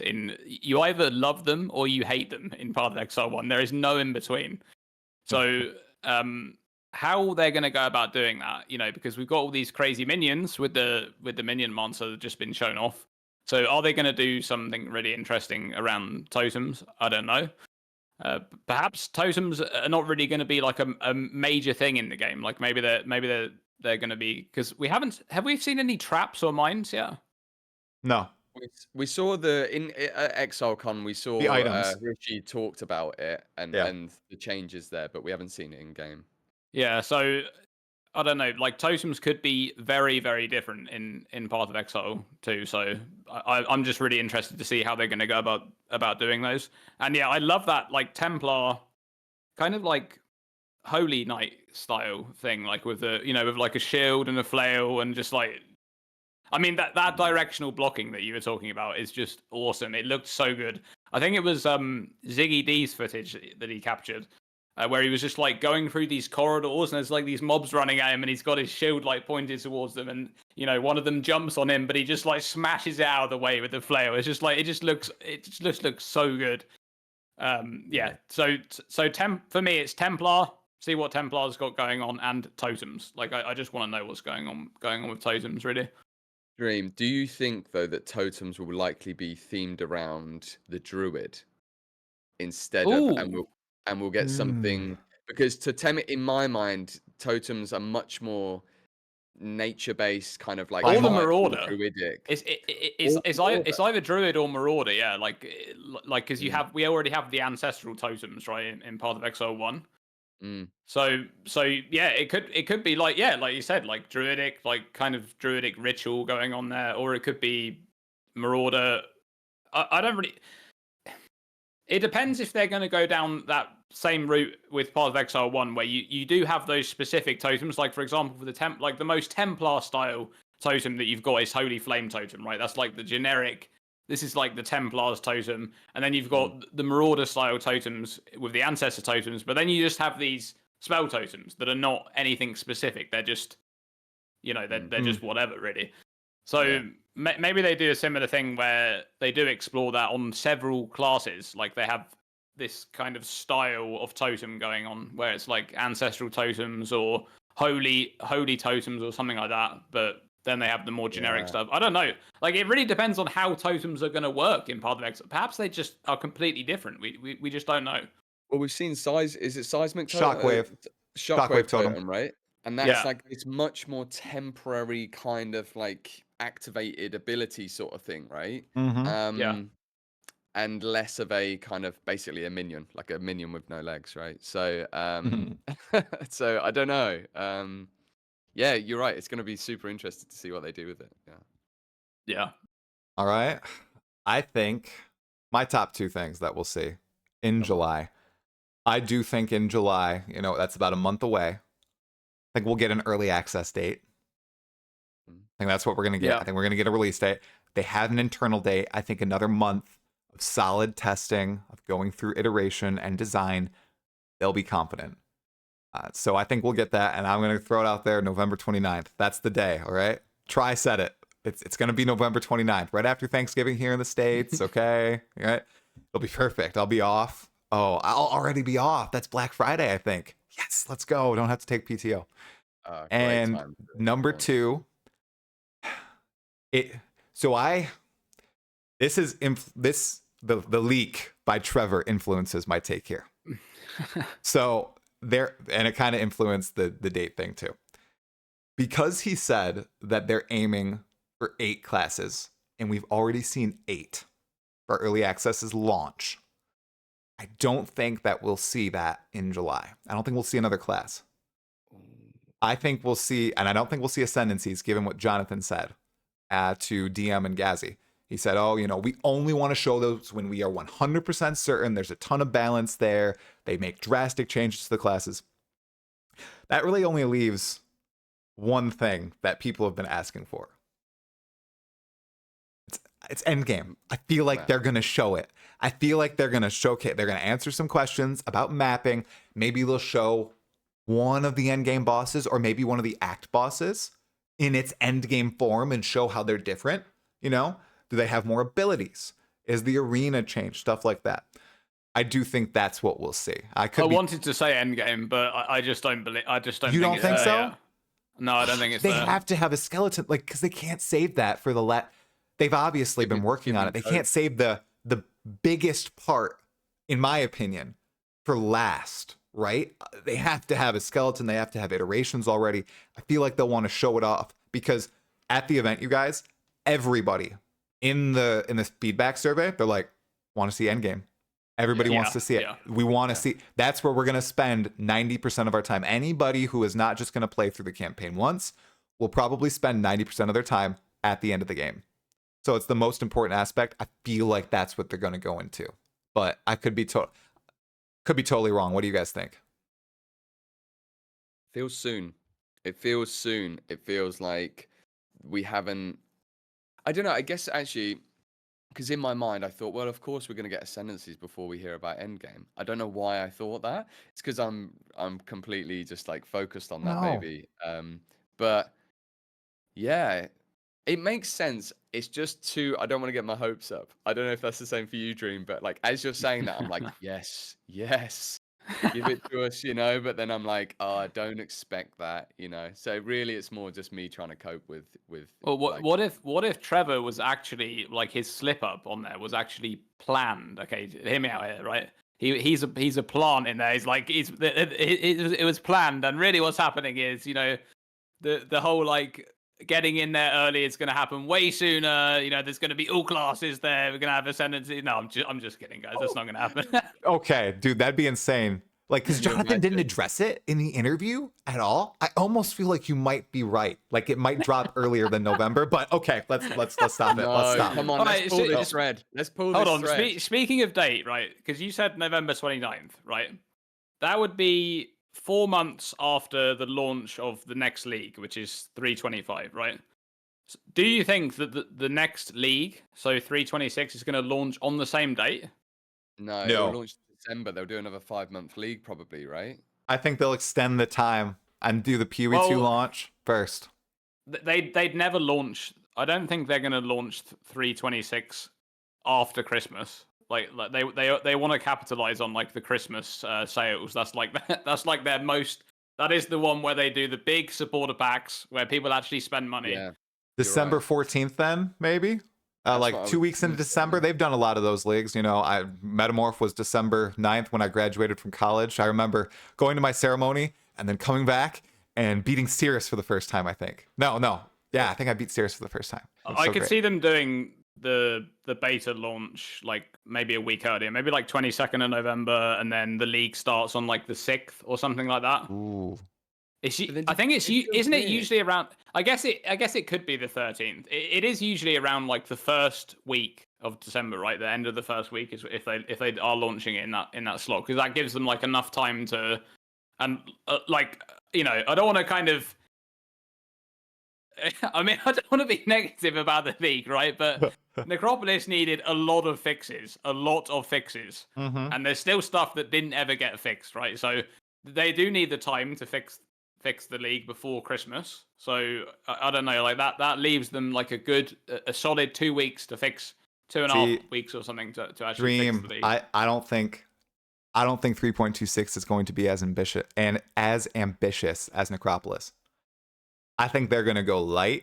They're not going to do, the big scarab rework, a league which is honestly insane in terms of potential with the Necropolis grave crafting and all that. I think they're going to go really light, and they're going to have a skeleton crew for PoE1 during that early access launch, because I feel like it's going to be all hands on deck for them. Obviously, I'm not an employee there or anything, But what But I about think 3.25? 3 point. I think it's going to be pretty big. I think they're I going think to it's gonna. capitalize. I think they're going. They're going to go. We've heard nothing. Like I think they're going to go all out on this one. Necropolis had, by all Countless accounts, it's bosses. one of the worst leagues of all time. Like I mean, from my own personal perspective, I've been playing since Delirium. It's the worst league I've ever played. Like in terms of my own player retention, I didn't really enjoy the league at all. I played less than Crucible. Okay, just get that. Just get that. Less than Crucible. What's wrong with Crucible? Get out of Crucible was- here, dude. Crucible was absolutely awful, okay? And I played less than Crucible, right? So, yeah, I think they're going to go pretty hard on this one. Like, Yeah. I think they're going to try to address Scarabs, try to address tier 17s, and I don't want to. Come on, man. I don't want to be like the person who's like getting people's hopes up for no reason, but surely they're going to do something with Melee this league. Like Mark said, it's at the top. He said it's the top priority for this Podcast league. over. This Podcast was over. his own. This was his own words, right? Top Cut his mic. priority Cut his mic. 3.25. like, come on, dude. Just give us some Melee changes, surely. Oh gosh.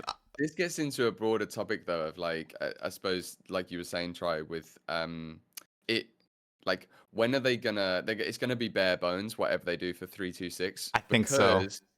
Who's gonna be playing PoE1? Like realistically, right? Like there's gonna be 2% of this audience that are like, I'm PoE1 till I die. Like I'm never playing PoE2. You know, like for whatever reason they just. Wait, something I just thought of actually. Like, what if 3.26 they actually just don't do it in the normal slot, but by like a long slot Legacy shot, League? Right? Like they what they basically do is they're going to do this league that's coming up, and it might end up being like a 6-month league, right? But they might do like events or something towards the end, or maybe in the middle for people who don't want to interact with, because there are going to be people who there's actually a lot of people like that who like don't want to play like Path of Exile 2 until it's actually released, until it's a finished product. Yeah. They want to like save that experience for themselves for when it actually, you know. So maybe they do something like mid-league. And by the way, when I say mid-league, what I mean is middle of 6 months. So that's going to be like where the normal league drops, right? Like maybe they actually do something like that. Maybe 3.26 won't actually happen in that slot that we expect it to, and that would actually make sense because then they drive more players towards Path of Exile 2 because they want that fix, and then they get that feedback. You know, They did that in the lead up to 3.0 with Legacy League. Yeah, exactly. Yeah, they had a 6-month league. Like yeah. So what about 4.0? This is really throwing a grenade in there, right? But I got to cut your mic. Jesus. No, but if you think like PoE1 has to go through it's going to start a new chapter. The dawning of PoE2 is a new chapter for PoE1. It has to be. And the direction's going to have to be. And they're going to have to find a way to reconcile the community. And you know, it's going to be a very delicate dance. Like, and I'm not going to pretend that I can even imagine how they're going to do it or how they're going to find a way to do it. But they're going to have to find something that's new and exciting for PoE1 around PoE2's launch. And I don't mean because it needs to run at the same time, but maybe like you said, Dream, that just made what if 325 is 4.0 or 326 is 4.0, and at GGG Live they say, okay, 4.0 is coming, you know, and there's this like announcement that like, hey, here's what you've got to look forward to for PoE1, just because I don't know, I feel like I've seen enough product announcements in my life like now where it's like they have to do something to keep people. Oh my god, I've just been thinking that now he's putting ideas in my head. Just think about this, okay? So we have 3.25, all right? It's a good league and or whatever, right? But they, like you say in live, they're like 4.0 is coming, and then we have a 6-month gap. Right, so there's like a huge gap. It's basically the same as like 2 normal leagues. I guess it would be like 1.5 leagues as it is right now because we're on the 4-month cycle right now. But when it actually comes to 4.0, this is like the Atlas expansion that everybody's been. Because dude, like where are the bosses at? Like new bosses. I mean, come on. Like GGG, please. How long has it been actually since Exarch and E2 were added? 2021. I mean, there you go. Like 2021, come on. Like that would actually be insane. Think about it. Like even with a skeleton crew on Path of Exile 1, I think they'd be able to develop a good boss in that time. That's a long amount of time, like to be able to develop that type of thing. I am so glad I have you two on the podcast because I am now the least hopium person here. You know, usually I'm filling people's heads with madness. I mean, I've got to have this opium after Necropolis. I'm sorry, like they've got to come out swinging for 326, like and the live presentation because I mean, come on, dude. I see people in the chat saying the T17 bosses are new bosses. They are not new bosses. Yeah, but they're not. They're reskinned. Come on, guys. Also, I've got to say, like the tier 17 bosses, they're not that interesting. I'm sorry, guys, they're just not. Lies. Like Uber Utrid, let's go. If you compare, the Utrid fight's cool. If you compare those bosses to like Maven or something like that, they're just not that interesting. Like, yes, they're way better than map bosses, like typical map bosses, which are not interesting at all. But yeah, but hey. Maybe they actually fix tier 17s in 326 and they add new tier 17s and then we do actually have bosses. Who knows? Very true. Very true. Okay. We are deep in the speculation rabbit. I know we are deep. So I am going to cut you two off on the PoE1 speculation and we're going to close out the pod with one question for both of you. Silver, we'll start with you. So we're gonna, right off the bat, you got to think on your feet. Okay. Why will Path of Exile 2 be the game of the year in 2025 when it actually comes out? God, I feel like I'm on like a marketing pedestal. This is going to be the how thumbnail. How much is he getting paid for this? This is going to be the thumbnail, you guys. The title too. So cool and so nice. No, why will it be game of the year? Because it's being made by a company that have essentially been wanting to make this game and have been developing this game for effectively 16 years concurrently. Like, it's been 10 years PoE1, 5-6 years PoE2. It's the same team, virtually the same team, just with internally developed talent. And you don't see that very often at this scale and budget. So everyone's saying it looks like a AAA game. That's because it is. And it's made by guys that had a dream a very long time ago, and I think this is the fulfillment of that dream. So, oh my gosh, that was beautiful. Good one, very good. Dreamcore, now you gotta one up that now, man. Okay. Yeah, it's simple. It's going to be a great game because it's made by the most passionate devs in the industry, and that's it. Boom. That's a nice soundbite. That's good. Okay, you guys. That was lovely. That was a long PoE2 discussion. We got a lot in there. I don't think there was any fluff except for that melee stuff at the end, you know, with PoE1. Yeah, that was a little fluffy. But otherwise, great discussion, you guys. If you want to plug your channels or whatever, and then we'll get headed out. Episode 2, we'll say it's a wrap. Silver, go first. Awesome. Yeah, so you can find me at SilverXYZ. I tend to do a lot of PoE2 focused stuff and a lot of sort of design and theory crafty stuff. So we play around with ascendancy classes and we've just started doing some content design stuff. So like new versions of League content like Incursion. So yeah, find me on YouTube and yeah, absolute pleasure to be here. Cheers, guys. Yeah, and make sure you all check out that Incursion video. It's really good. It's excellent. All right, Dreamcore. Yeah, I just do mechanics stuff, basically. I'm doing Forgotten Uniques at the moment, which is a really fun series. A series that I actually didn't think I'd enjoy as much as I am, so that's really fun.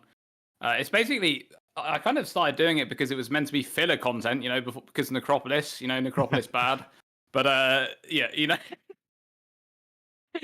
But you know, it's one of those things where I think I'll just probably keep doing it even after the next league has come around. If there's items to talk about, then I'll be talking about them basically. Yeah, and you can check out my channel. It's Dreamcore. I just talk about mechanics and explain how they work. All right, man. Yeah, it's Dreamcore GG. Whoa, Dreamcore GG on YouTube, and that series, I think that has overtaken All for One, Lighty's series for me in terms of best ongoing PoE1 series. So sorry, Lighty. But it's the best one now. I really enjoy every new episode that comes out. And of course, I am Talkative Try on YouTube, but lots of you probably already knew that. So I think that's wrap, everyone. That was a lovely time. We'll have to do this again the next time there's a news drop for PoE1, PoE2. So that's probably going to be around mid-July. It'll be a good time. So everyone who's in the live chat right now, everybody watching this video on YouTube, thank you so much. If you want more of this content, make sure to subscribe to all three of us, like the video, and yeah, just leave a comment if you did enjoy it and if you totally agree with all of us on everything. And if you disagree, like with Melee being buffed in 3.25 or Tier 17's getting fixed, whatever, make sure you leave a hate comment as well. Really enjoyed it, you guys. We'll talk again soon, okay? So much fun. Cheers, guys. Yeah, All right. thanks for having me. All right, of course. Talakura, everyone.